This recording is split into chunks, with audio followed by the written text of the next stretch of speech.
తప్పకుండా చూసుకుని క్షణక్షణం జీవన కళ్యాణ ధోరణంగా భావించి కర్తవ్యోన్ముఖులం కావడమే మన ముందున్న పరమ లక్ష్యం.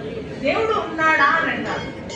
దేవుడు ఉన్నాడా అంటే ఉంటే కనిపించడే అని ప్రశ్నించే వారికి సమాధానం ఒకటి. ఏంటి అది అంటే సూర్య చంద్రులతో పాటే కనిపించక పరుగులు తీసే కాలమే దైవ స్వరూపమని సమాధాన పరచడమే సరైన జవాబు.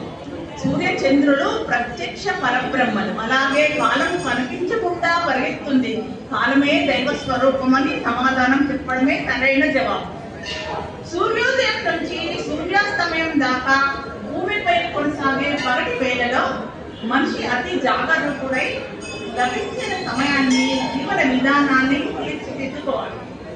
ఎందుకంటే సూర్యాస్తమయం నుంచి సూర్యోదయం అయ్యేదాకా మనిషి నిద్రిస్తాడు. ఇది కాల నియమం. అంటే ఇప్పుడు మీకు స్పష్టంగా అర్థం కావాలంటే ఉదయం నుంచి సాయంత్రం వరకు లభించిన పగటి సమయంలో మనం అన్ని మంచి పనులు చేసుకొని సమయాన్ని సద్వినియోగం చేసుకోవాలి. మళ్ళీ సూర్యాస్తమయం నుంచి మళ్ళీ సూర్యోదయం దాకా రాత్రి సమయం కదా, ఆ 12 గంటలు పడుకుందాం, ఏం చేయాలి కదా. అందుకని ఉన్న 12 గంటల్ని పగటి వేళలను ఆ సమయాన్ని అతి జాగ్రత్తగా వాడుకుని సద్వినియోగం చేసుకోవాలి అని పురాణాలు చెబుతున్నాయి.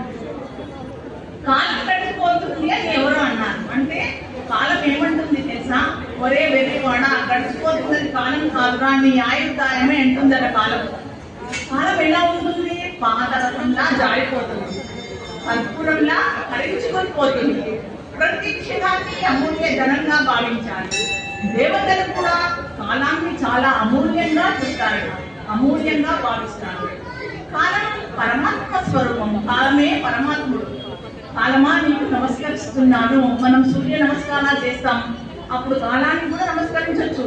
కర్మ దేవతలకు కూడా నమస్కరించాలి. ప్రారబ్ధ కర్మలు ఉంటాయి, కర్మ దేవతకు నమస్కరిస్తే ఆ ప్రారబ్ధ కర్మల శాతం తీవ్రత తగ్గుతుంది కదా.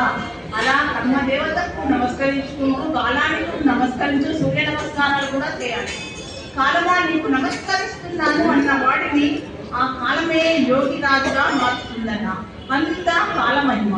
మనం ఇంతసేపు కాలాన్ని ఎలా సద్వినియోగం చేసుకోవాలి, ప్రతి క్షణం ఎంత విలువైంది అనే విషయాన్ని తెలుసుకున్నాం కదా.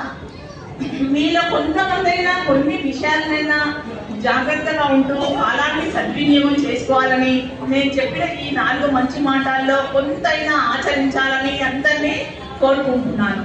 జై శ్రీరామ్. హరి ఓం.